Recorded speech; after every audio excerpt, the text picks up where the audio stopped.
They laughed at Ivan long before the first nail bit into wood. The taiga village had always measured men by how quickly they talked and how little they prepared. And Ivan did neither. He arrived quietly after leaving the army, carrying scars no one asked about and habits no one understood. While others patched their cabins each autumn with thin planks and prayers, Ivan tore his place apart down to the frame, working with a patience that unsettled the onlookers. When the second wall began to rise, the jokes grew louder. 2 walls, they said, were madness. Wasted space, wasted money, wasted effort. Children ran past shouting that Ivan was afraid of the cold. Old men leaned on fences, spitting and smirking, whispering that war had broken his mind. Someone claimed he was building a bunker, preparing for enemies that didn't exist. Ivan never answered. He measured again, cut again, and sealed every joint as if his life depended on it. At night, alone by the dim stove light, memories returned without invitation.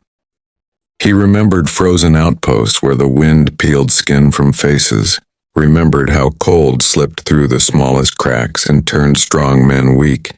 He remembered learning that survival was never about courage, it was about preparation. In the army, mistakes were paid for once. In the taiga, they were paid for slowly.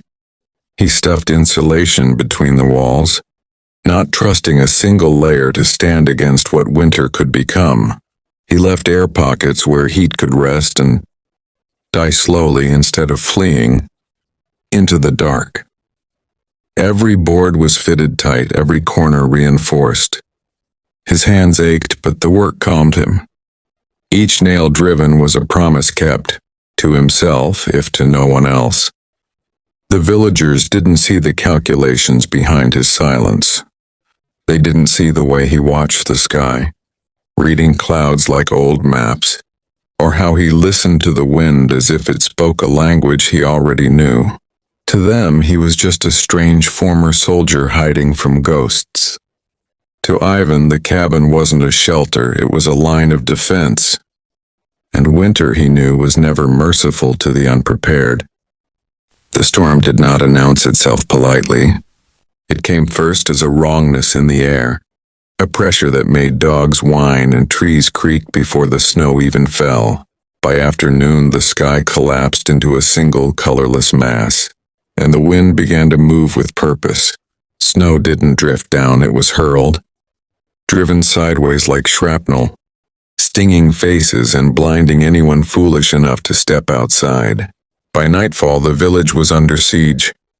Roofs rattled like loose armor, and walls shuddered as if something massive leaned against them, testing for weakness.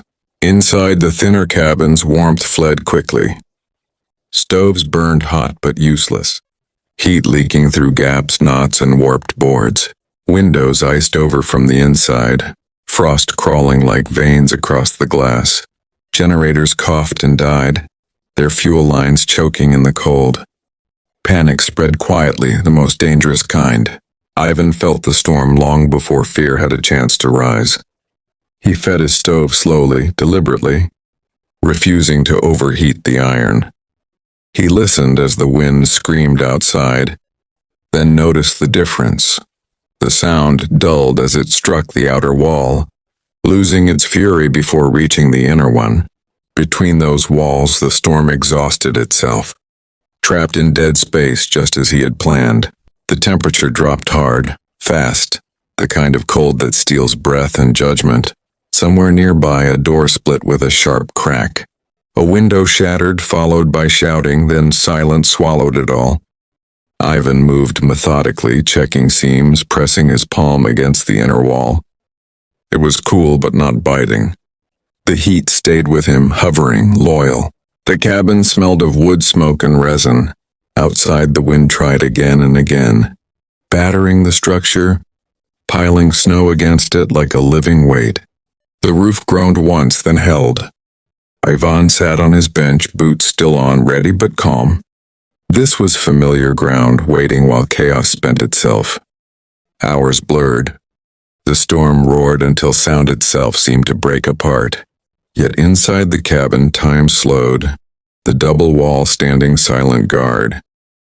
When the stove settled into a steady glow, Ivan finally allowed himself to rest, eyes half closed. He did not sleep. Soldiers rarely did in such moments. He simply endured, knowing the storm would either pass or teach the village what preparation truly meant. Morning came without celebration.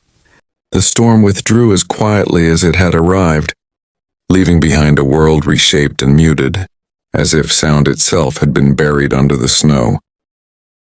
When Ivan opened his door, the cold struck sharp and clean, but it no longer felt hostile, only honest. Snow rose nearly to his chest, packed hard by the wind. He climbed out slowly, scanning the village the way he once scanned unfamiliar terrain. Cabins leaned at odd angles, some half swallowed by drifts. A roof had collapsed under the weight of ice. Broken shutters dangled, knocking softly in the breeze. Smoke did not rise from most chimneys. Ivan didn't hesitate. He took his shovel and began digging toward the nearest house, the one where the laughter had always been loudest. One by one, people emerged, shaken, pale, wrapped in blankets that did little to stop the cold. A family had spent the night huddled together, burning furniture to survive. An old man was found stiff but breathing, his stove long dead. Ivan led them back to his cabin without words, breaking trail like a man who knew where safety lay. Inside, the warmth stunned them. The air was steady, almost gentle. Frost melted from eyelashes. Hands stopped shaking. They stared at the walls, thick and solid, as if seeing them for the first time. No one joked. No one smirked. Children pressed their palms against the inner boards. Confused by how normal it felt to be warm, Ivan brewed tea and handed out cups. He showed them where to sit, how to stack boots so they would dry without cracking. Someone finally spoke, voice low, heavy with something close to shame. "We thought you were afraid." Ivan looked at the stove, then at the walls before answering. "I am," he said simply. "That's why I'm alive." Outside, the sun climbed, glinting off endless white. The storm's lessons lay written across the village in broken wood and frozen silence. By afternoon, smoke began to rise again, first from Ivan's chimney, then from others as repairs began with new care and fewer words. They didn't laugh anymore. They listened.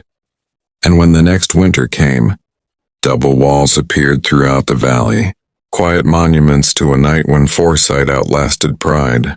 And one man's preparation became everyone's shelter.